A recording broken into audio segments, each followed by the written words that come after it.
And hello everyone.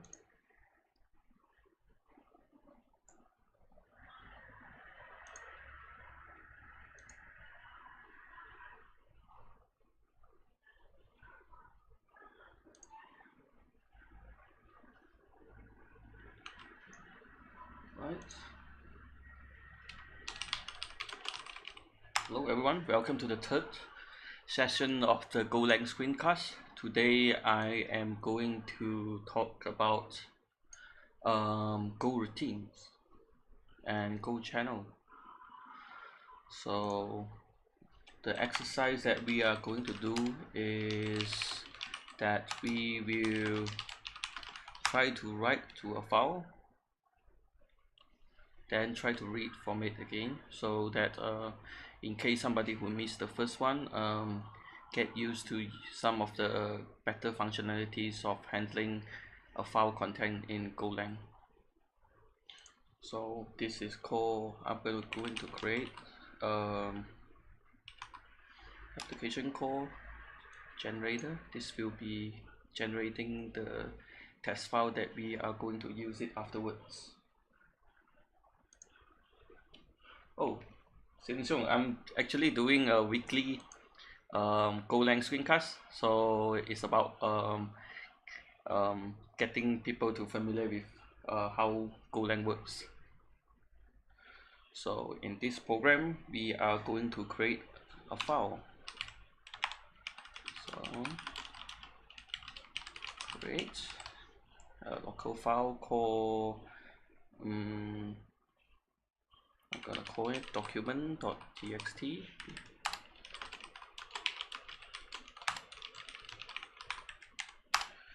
If you can close the files, always close it. Always use a defer to close it to make sure that if your program exits in the middle abruptly, it will be terminated properly.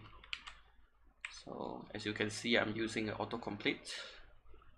So the only plugin that you need to install if you are using VS Code with Golang is the Go plugin from Microsoft. So let's write something.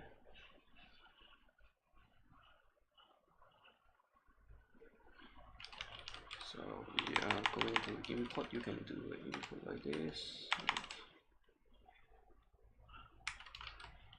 Okay, imports. Okay, I'm gonna change it of IO. Wait. Here, I actually forget how it works. So let me look at the documentation.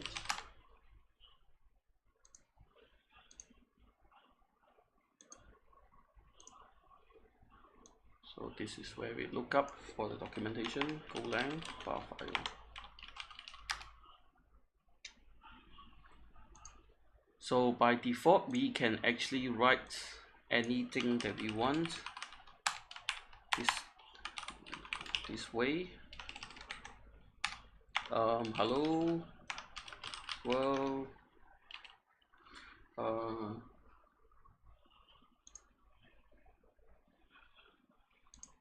Okay. I'm gonna give some name, Bob and Alice. So this is how we use it nightly. So let's get Go run main. What Go run does is actually because Go actually the compilation of Go is actually very fast. So Go run is actually compile the binary and put it into the temp directory and run it from there. Okay, this is the document that we have, but we don't want to use it this way. So what we want is a writer. It's path.io. I'll explain why it is so I prefer to use it. So I'm gonna give you a name, path.io, new writer. Oh, you see what we actually acquired from this function is a file pointer. It's actually a pointer to the file struct called name files, but writer actually accept an IO writer interface. So it means that the file actually implements the writer interface. So anything that implements a writer interface, you can use this. You can support any function that implements that. So what we are going to do is going to write something. Writer write string. I'm gonna save it up. Okay, what's wrong with that? It's correct.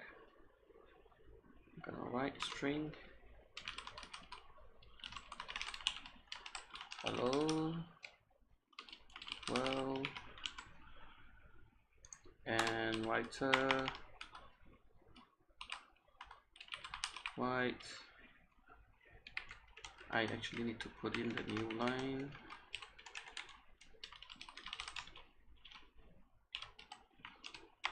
Op and Alice is the same, but why do we choose a more verbose way of writing this? So let's run it again. Document. Oops. Oh, I actually need to flush it.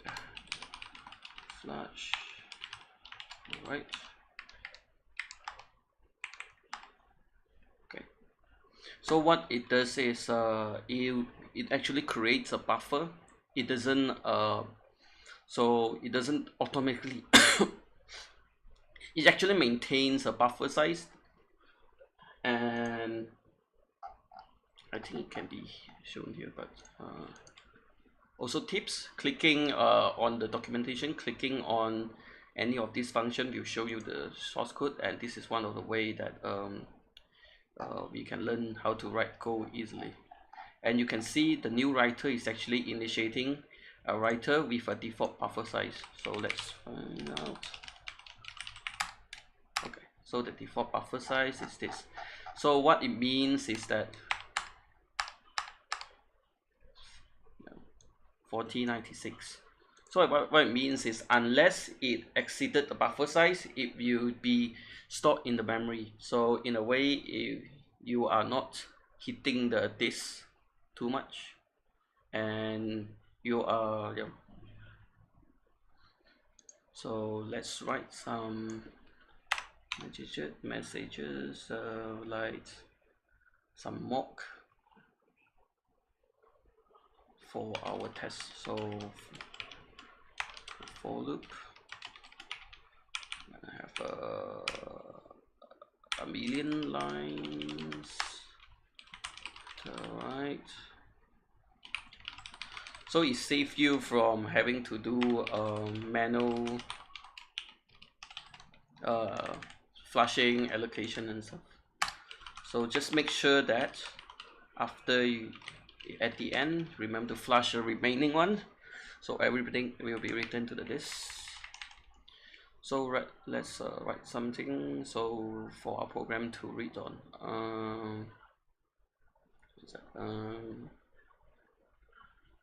We're gonna just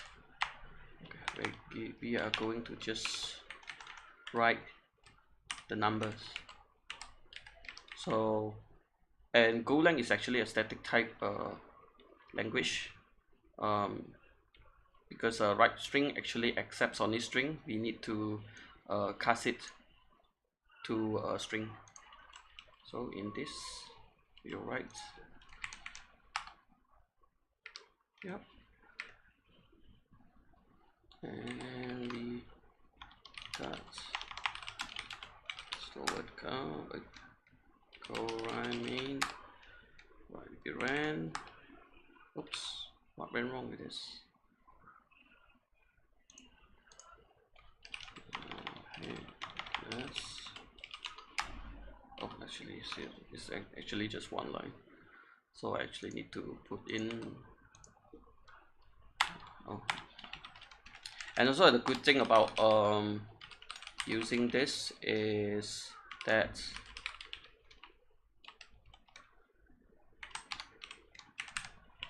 I don't need to worry about whenever and when you write something, you do extra allocation. So all these will be just writing to the same buffer. So right, million of them. So take this out, and let's close it. We're gonna start a new program that reads from the file.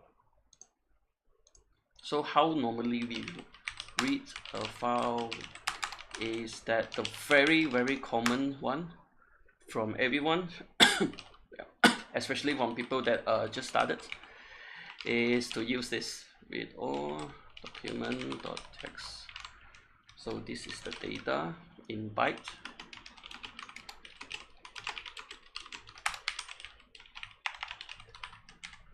So I am going to, oops, what's wrong with this? I mean,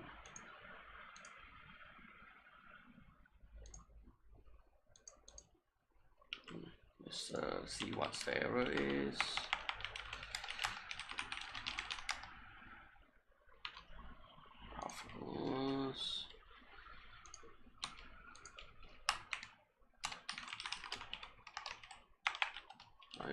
I owe you too.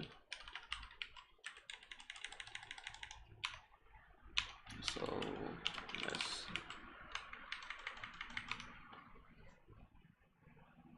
what was the error of this? Do something wrong here. Let me exit.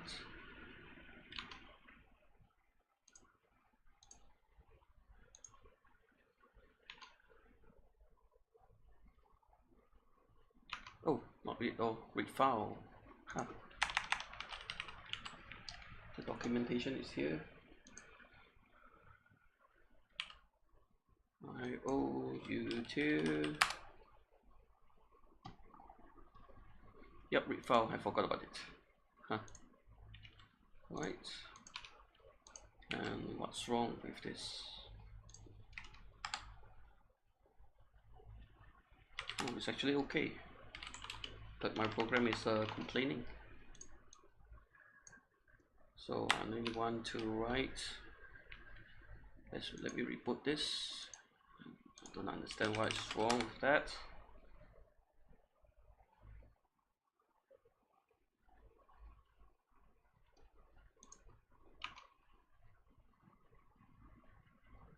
Okay, now it seems to work fine. So I'm gonna print a bit of what we have. Just the first 10 bytes. Oh, let me convert it to string as well. Yep, it's okay.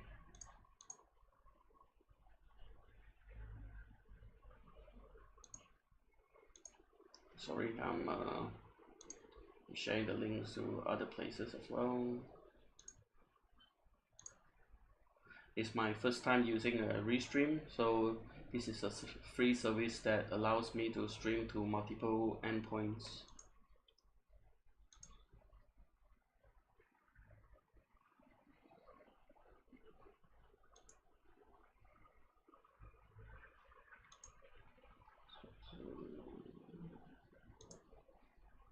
Right, I need to share it to the group.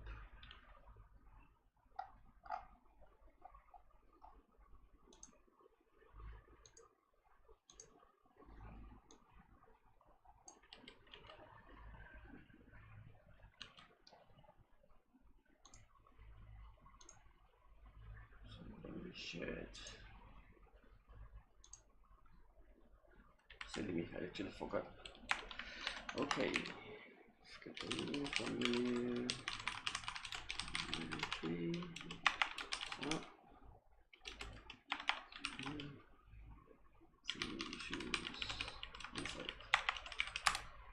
Right, let's continue. So one of the, especially for a new line terminated document, the one of the very common way that people when they first started they use this function to do it, so that afterwards we need to use I don't remember some of the documentation much, so I will refer this as well. So I have to split them manually.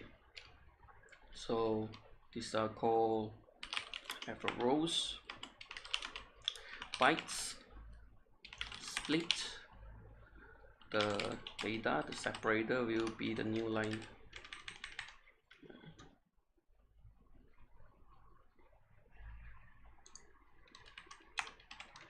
Actually, I'm not sure if this works. Let's print the row afterwards.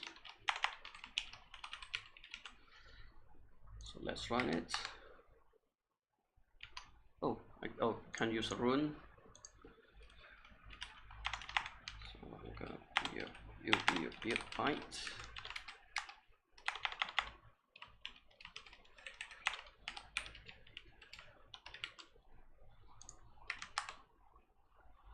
So let's do a time. So took us a half a second to read through 1,000 line of them, and it can actually get 1,000,001 row. So this is normally how we start, but just throw this away. This is how we are supposed to do it for a new line separated document. So os opens document.txt. Always handle your error, and if it can be closed, or it's a good practice to do a defer close. And I'm going to use something from the library that we used just now, buff.io, but instead of a writer, we're gonna use a scanner. So scanner, okay. Scanner, I rely on this a lot. For each scanner, I'm gonna get the text. So let's just read one of them. This is called a row. I'm gonna call it line then. So let's print the first line and exit. Yeah. Oh, it's start with 0. I'm actually supposed to because doing benchmark this way is actually wrong, because this includes the compile time. So what happened here is actually scanner is actually a buffer, but for a reader. So what it does, it use the you pass the document, look for the separator, which is by default is the new line, and yeah, only read it until there. And if you need more, then you can continue with more, but if you don't need more, then yeah, that's basically it. You can just use it until here. So if I want 10 lines of them, let's say I'm gonna put it as a, so these are called my lines. So I don't know, let's use this one. I'm gonna use I++. If I more than 10, break. No, I should yeah, I should put it behind here. So lines equal to append lines line. So here let's do a print, the tips to print everything formatted. Use this lines. Alright, we're gonna just read 10 of them and exit. Yeah, and the rest will be ignored. So this is actually a better way to handle a new line separated document. And also tips, if you are doing CSV processing, it actually has something similar as well. So you can read them row by row instead of just the whole document. And why that is important, I'll show you guys afterwards. Right.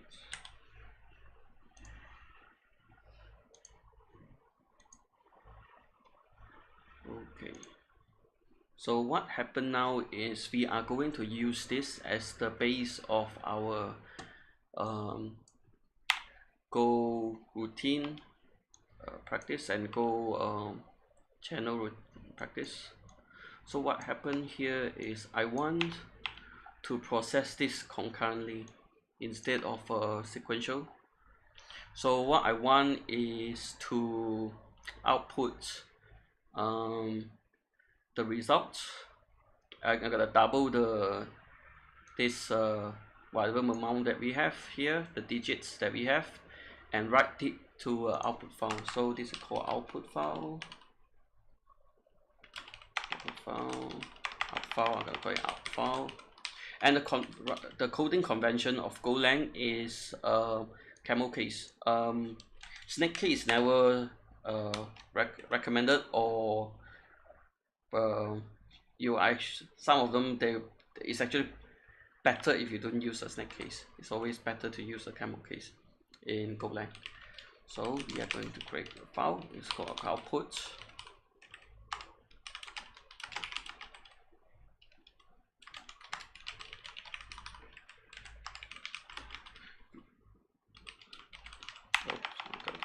File. So from here we are going to, what we get here is actually a string. So right now, before we can multiply it, we need to convert it to integer. So the library that we are going to use is,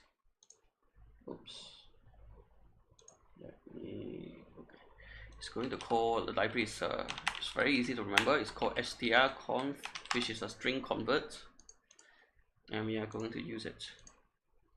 So string convert. Unfortunately, string conversion is actually, you come up with an error. So I'm gonna call it digit or number. So I'm being extra strict right now. I'm going to stop the program if any of the conversion fails, but you shouldn't do that, especially if you are handling a file with a lot of different types. So what you should do is like probably I'm gonna put it like unable to process number. So I got error to convert string to int quote what and error what. So we're gonna put the line and our error. So then we are going to continue with the loop instead of panicking. So either way, always handle your error. Don't ignore them, because if you silence the error, the program might run correctly if you're lucky. the very dangerous part is it might still run but not behaving as what you think it is. So let's comment this. So we're gonna double this. So and write it back. So and also the same way as previously, I'm gonna give it a writer. I'm gonna use the buff.io. So buff.io is actually a very good library. So out file. So writer flush writer write string print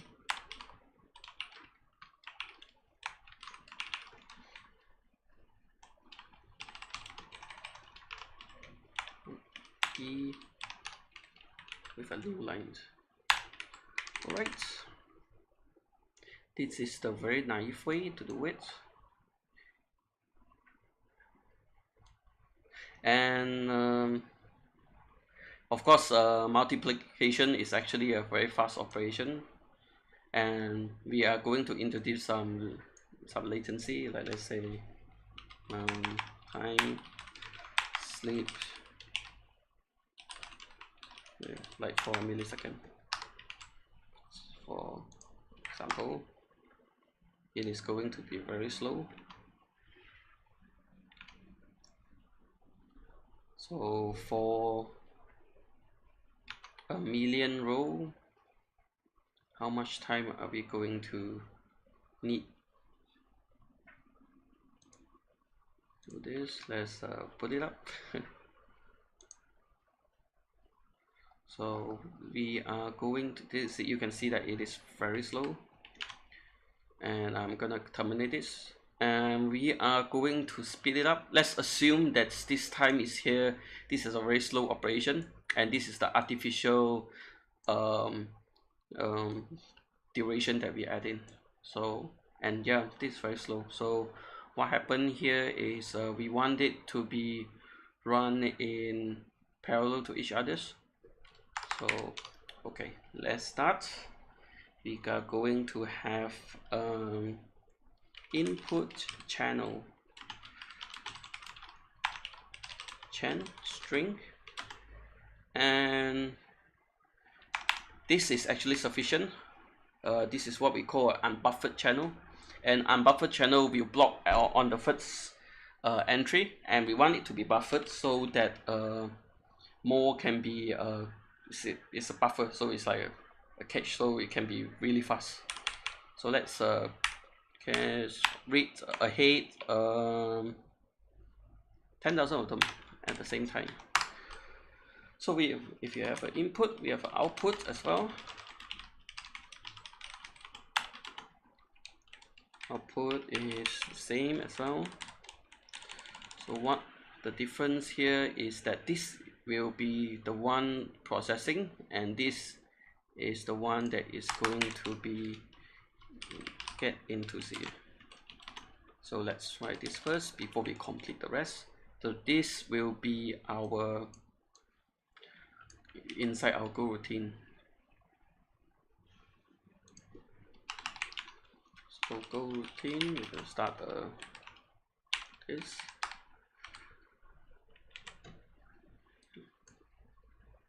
And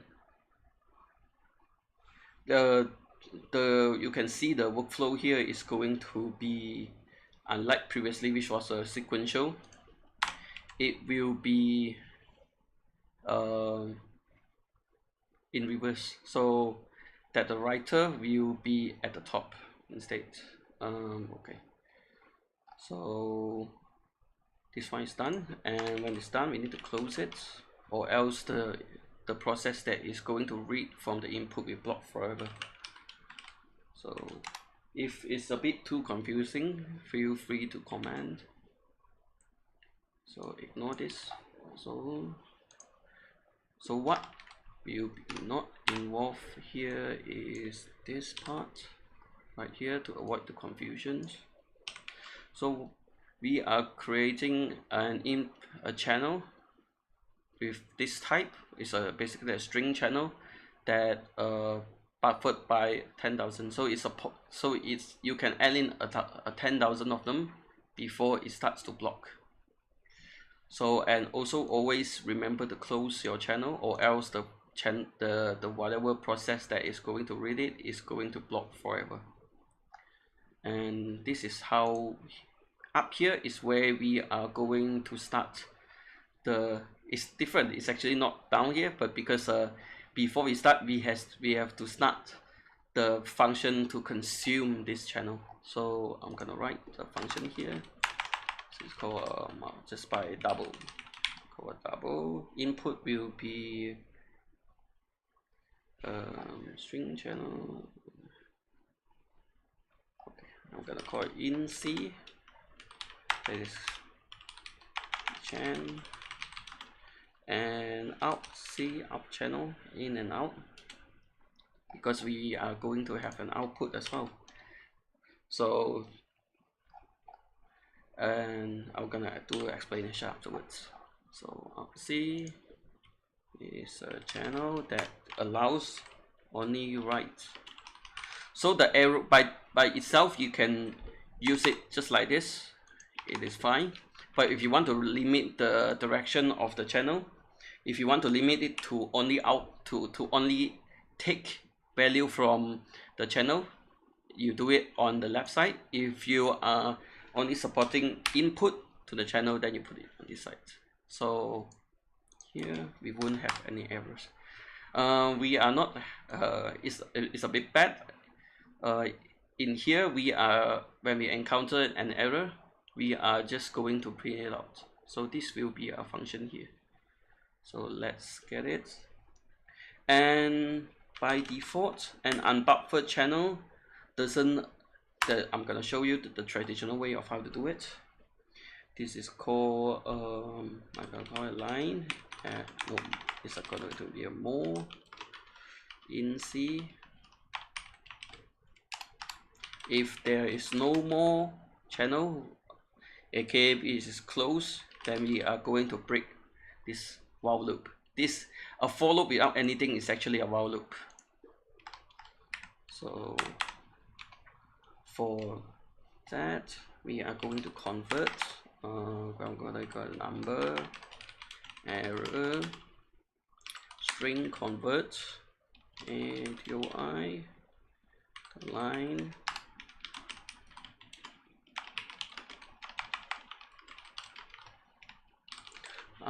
It's very bad. I am only going to log it. I need to go to pass string to integer. Got error. So line is this, error is this. We are going to continue to the next one. It's a bit bad. Supposedly you need to check manage your error. So for this, we need to double it and make it into a string. Let's print f d with a new line, number times 2. Of course, we need to introduce like the one just now. We need to introduce an artificial duration time sleep for 1 millisecond. So for this, we are going to write it to the output channel. And what's the problem with this is there's no way to know if we are going to start, say, output. If we are going to start 10 of the Go routine, the problem here is input chan output. We have no idea that which one of these, because we need to write everything back to the file, and we need to make sure that all these consumers and also producers will actually get what they have and output, make sure they finish all their job before we terminate the program. So what we need here is actually to synchronize between them. So we need to introduce a work group. A work group can be just can be used just like this. Sync work group. Oh, I call it work group just now, but I want it to be a pointer. Right, let me show this. Some people might not like this syntax. You can replace it with this, which means this similarly. And here we are going to put in a wait group here, so that we know that we need to wait for all of this to finish. Wait group, sync wait group. So this is very simple. We do a wait group. Okay, it didn't autocomplete for me. It's actually done. And we need to add the amount of this. We could add 1. So for every one of this we add 1, or we can prematurely add 10 this way, because we know that how many of them, unless it is a dynamic parameter, then we need to synchronize it. We're gonna put it here, but since we know that we are going to add 10 of them, so always good to put because defer used to incur a more expensive cost, but nowadays it is cheap enough to use, and it saves you a lot of headache of making sure that you put everything at the right position and it doesn't terminate and assume that your function terminate properly, which is this one is proper. Put it here. I'm gonna just introduce a lot of in my opinion, best practices. So wait group here is so that we can wait.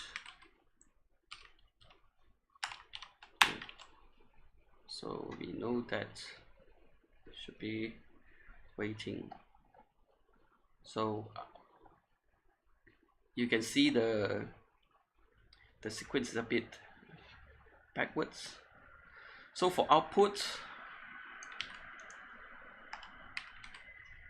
I'm gonna reorganize them. Because there is no error, we can put them together. This is for the input, this is for the output. For output, we are going to just write to a file. But the problem with this is since we cannot wait for all of them to finish, then write them back, we actually need to write the output from here. And the problem with the writer is that it is not for anything that for any file IO operation is actually recommended to only have one at one time. So we are going to have this writer for each line is the same. So this line more, is there more? This output channel, if not more. Oh, did I do a not more? Okay. So writer write string line.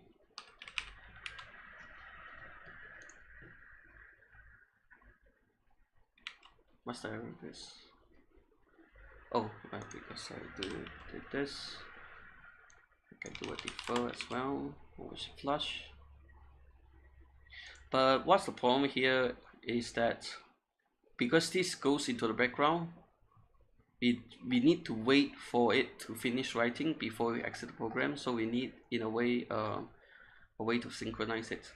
So what we need here is actually a done channel, which is just a channel, just a single channel that we just want one signal from it.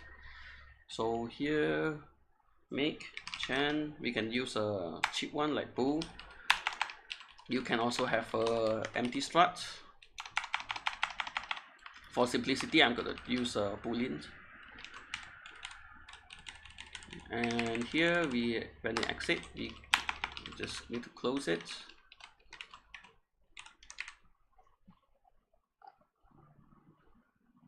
And here, just wait for it. Done. So for verbosity, we are going to log some. Finish reading scanning file.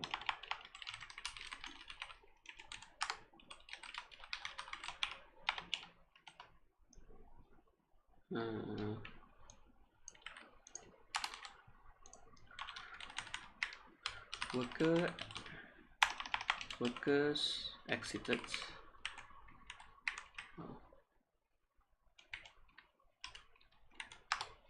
So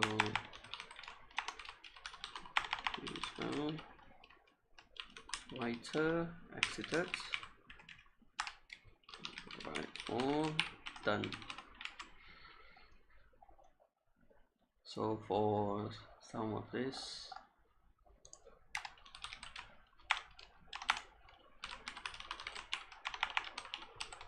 starting worker, of course you can assign them an ID if you like. Fine. So this should be it. So let's run it.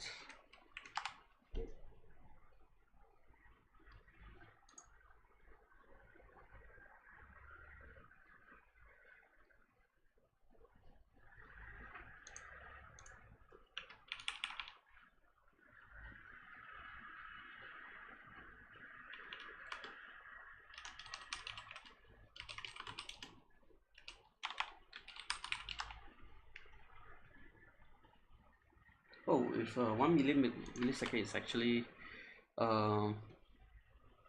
60 minutes, so let's reduce it to nanosecond,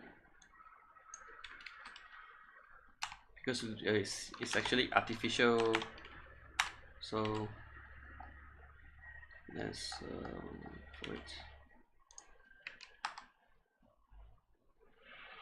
Oh, I have a deadlock at 60. What happened here? Done.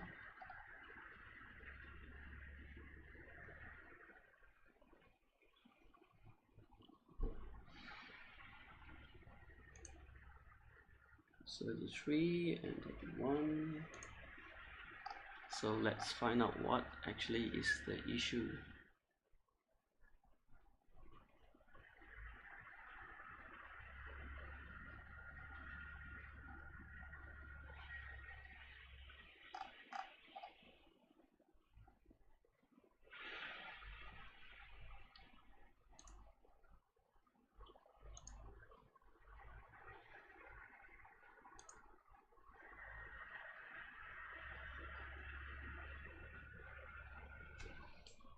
So let's use a wait group to debug it instead of using this.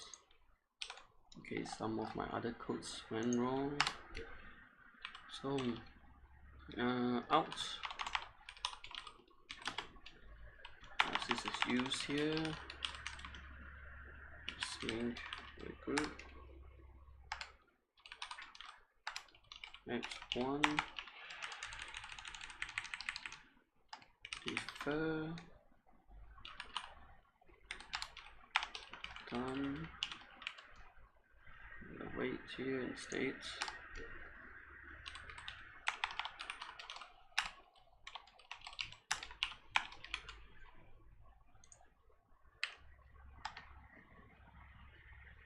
Oh, I have a date law as well. 64.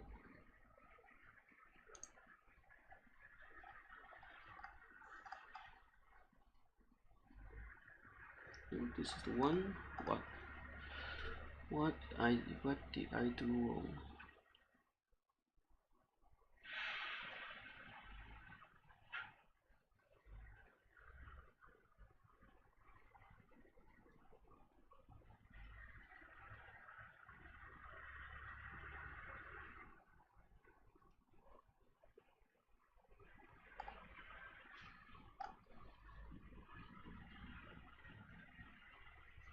I need to put it down here.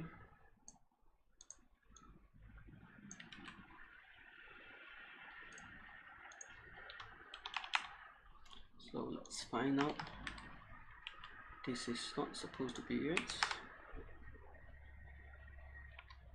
Let's throw away this artificial one. Okay, so let's go through it. It's not supposed to be here, it needs to be on top because we need to consume it before we are putting more things inside. Always have a consumer. One. No more. Okay. No more output. So doing a bit of logging because I have no idea where it went wrong. If you can tell me, please do.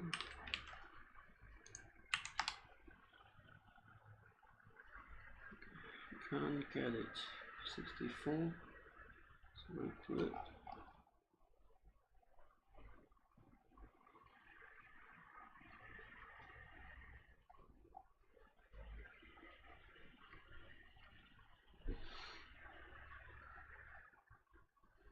So after let's go through it. After I finish putting the file in, like we're finished for consuming the file, we are going to close this.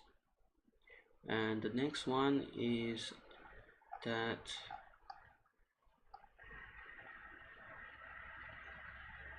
we have 10 workers and we are going to consume this and output it. After it is done, silly me. After here, I actually it's not because of the wait group. I found it. Let's switch it back to here. Wait group is actually in a way like easier to read and less confusing. So I actually found the cause. It's actually very silly that I actually forgot to close my input channel. So that is the cause of why I have a date log, because the program doesn't know. The program is like stuck there. It doesn't. It's waiting indefinitely for the output channel to close. So what happened here is after all worker exited, I need to close the output channel. Yep, this is what happened, and sometimes it's very easy to forget about this, even like me. So here, and it should run fine now. Yep. So let's put back our reintroduce our artificial lag and stuff. No. Okay. Here, it's not much of a. I'm gonna give it more. What is 10,000 milliseconds to minutes? It's still 1 minute, so I'm gonna reduce it more. Okay, so I am going to have a 10. Yes. Yeah, it'll be still fast. So right, let's throw this away. and because it's two robots, I am more inputs. Okay, let me throw this away. Then we are going to do a breakdown of what sort of things we can improve from here.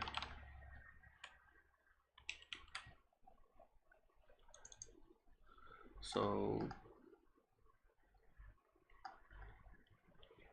here, this is the more universal way of reading and reading from a channel, but that's the problem is that is this method I'm not sure about. I think it's still sold right now. If it's buffer channel, you can actually do this directly.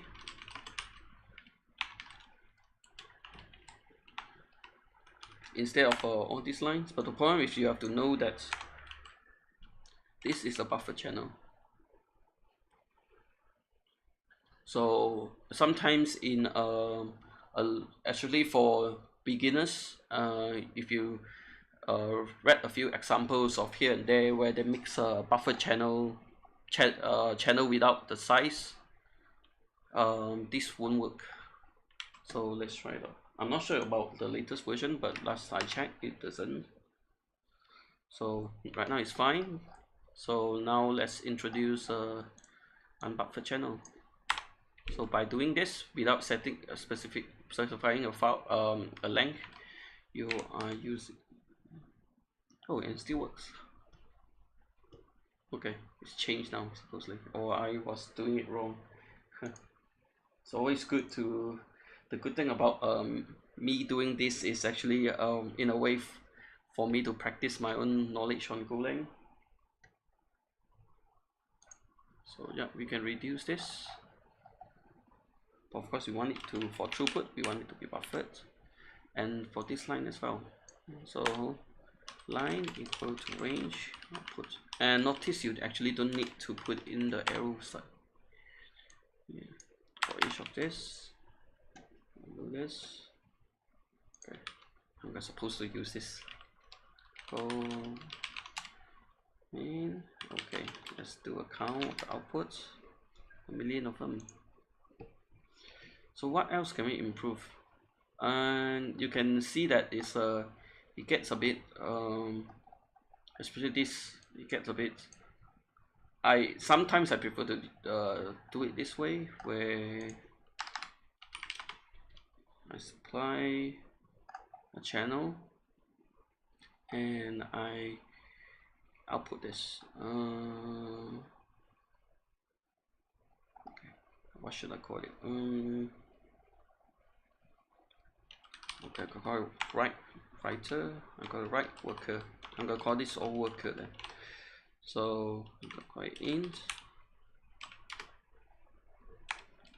channel.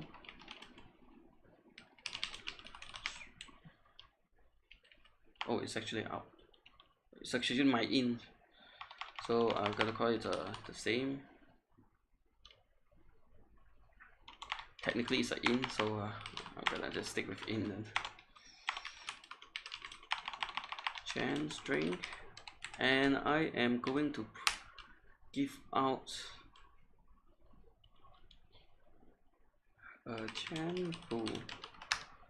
So done equal make chan bool return done, and this is where we are going to put it. Oh, I have a writer as well. Right, writer of IO writer.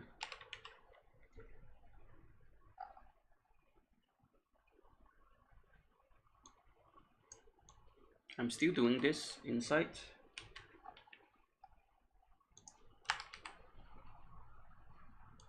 Oh, quite input. Do not confuse yourself sometimes, but for anything that comes in, I call it input. So here, instead of this, I got a done c equal to write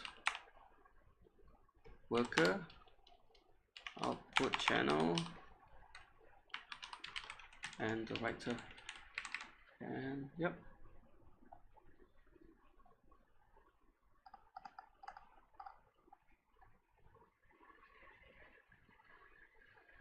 That's about it. Yay! So is there any other questions or anything you guys want to see? So I'm going to check the chats.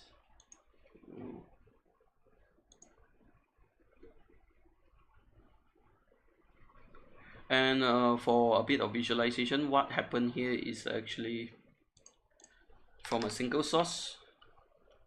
I'm doing a fan out to multiple processes.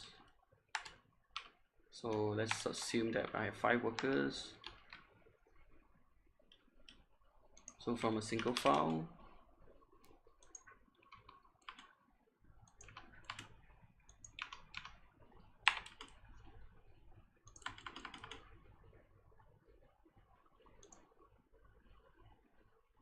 to fan out. Okay.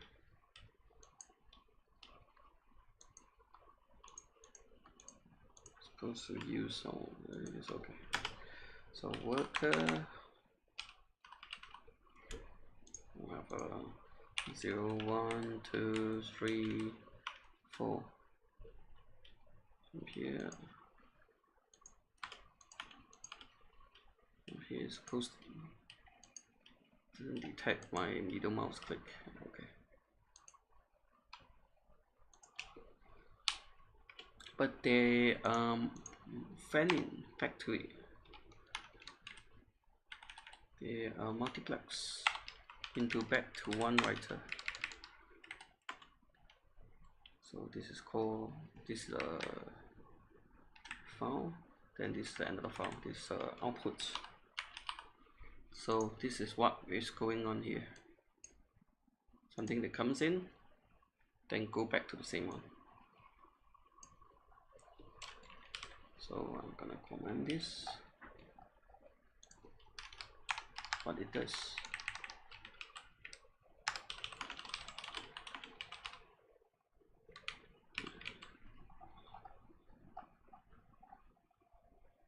I'm going to check the chat for any questions.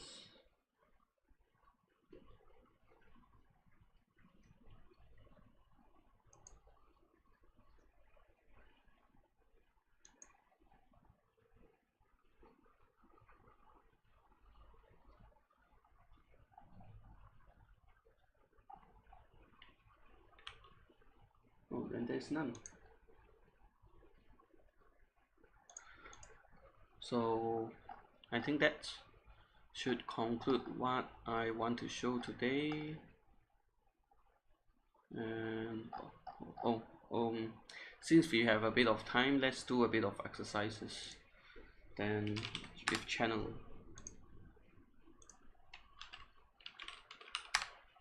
So let's change our terminal. Chan.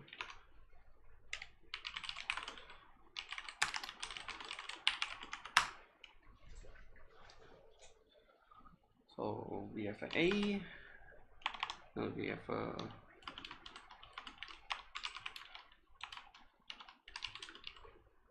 string. We key put in something. Hello world.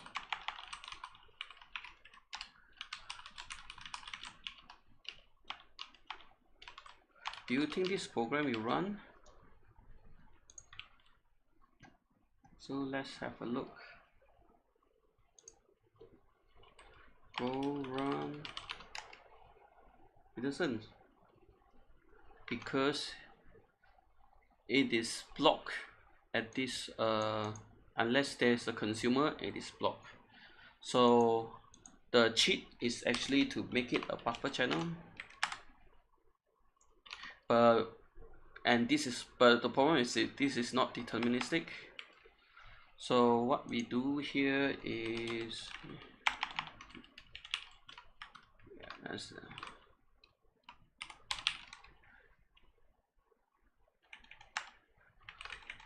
here. Let's see if it runs. It doesn't sometimes. The problem is it's not deterministic as well, but at least that it means that why it run is that because the consumer is there. So it's always whenever you use the channel, make sure you have the consumer done first, or else depends on your setting, because you cannot differentiate by default. You cannot differentiate a buffered channel from a non-buffered one. So it's always good to have a consumer done first. So yeah, hello world, and this is how you put it in, and this is how you output it. And let's do a bit of what sort of tricks we can use. Oh, we're gonna cover a bit of what should I cover it?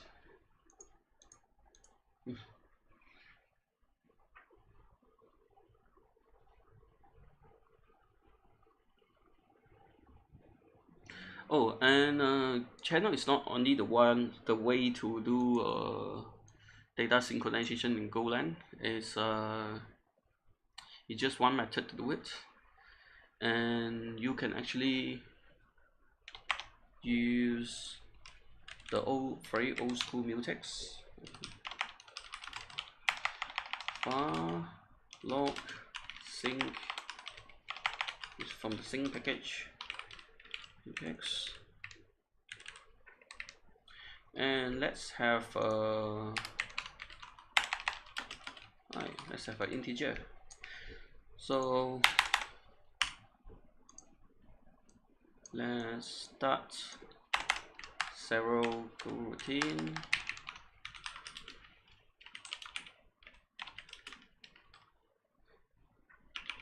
Let's have a 10 one. So go func. What's the problem with this code? I'm gonna comment this first.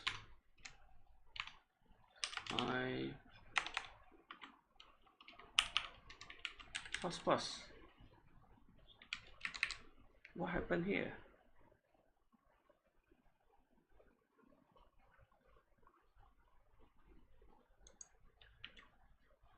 So it's not supposed to.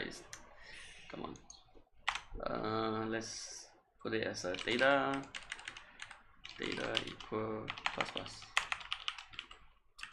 How silly me. So what happened here is that what happened if you run this program? So the problem is it's undeterministic. It can run, but you see, we had 10 of them, but we only had 8. But let's run it again. We have 1 now. We have 5. And in some cases, the program will crash. Let's put a race detector. Yep. Do not use it in production code, but it's very good, useful in development. The race flag tell you the possibility of a race condition. So what happened here is whenever somebody try to read and write, each of them get a different state. So to synchronize that, we need to introduce a lock mechanism. So lock. So I'm gonna use a lock, and yep, to make sure that even though I can put it afterwards, it's just I just want to show you guys the one of the best practice if you have a bad memory like I am. So it will make sure that it will always unlock it. So now let's run our program with race, and so what? It's supposed to be gone. No why, but we always get a 10, 13, 17, and 21. Oh, okay. Because it's not deterministic. So when I read here, okay, it be gone 9 because it was not synchronized as well. So the program you just, because whenever you start a Go routine, the program will just proceed to the next one. So that is why we use a wait group to do synchronization. So I'm gonna normally we do this in a parameterized situation where we have probably more than one, not the I. So when it finishes, I'm gonna put it defer wg done. So only that here. That's not.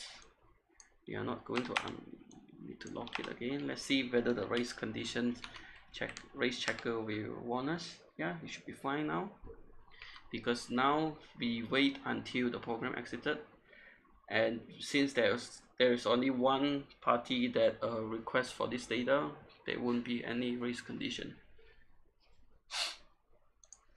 So hope this is useful. Always be careful of this. Always use one. If you put an I here, you'll be running indefinitely because it can never be fulfilled, because every time we use a call or done, it will reduce by 1. And yep, the program will run indefinitely. It will hang until like it feels that it needs to stop. So be careful with this. Add 1. And what happens if you forgot done is the same as well, that the program will run indefinitely. And also what happened if we forgot to unlock? Nobody can acquire it, you'll be stuck there forever. Be careful about that as well. That is why I recommend there is some overhead with defer, but to be safe, for any safe situation, just use it unless you need the extra few milliseconds, nano to millisecond of kind of a performance. Yep, I think that's about it for today. I need to be the feedback for myself, at least from, oh, font is a bit small. All right, I'll increase it the next time because I'm wrapping it up. And I think I need to be more organized because it's just so lucky I've been having some difficulties with streaming, so I've been testing a new setup for the stream, and hopefully for the next week it will be better and will be more formatted than right now. So I think that's about it for this week, and yep, goodbye and have a nice week and happy hacking.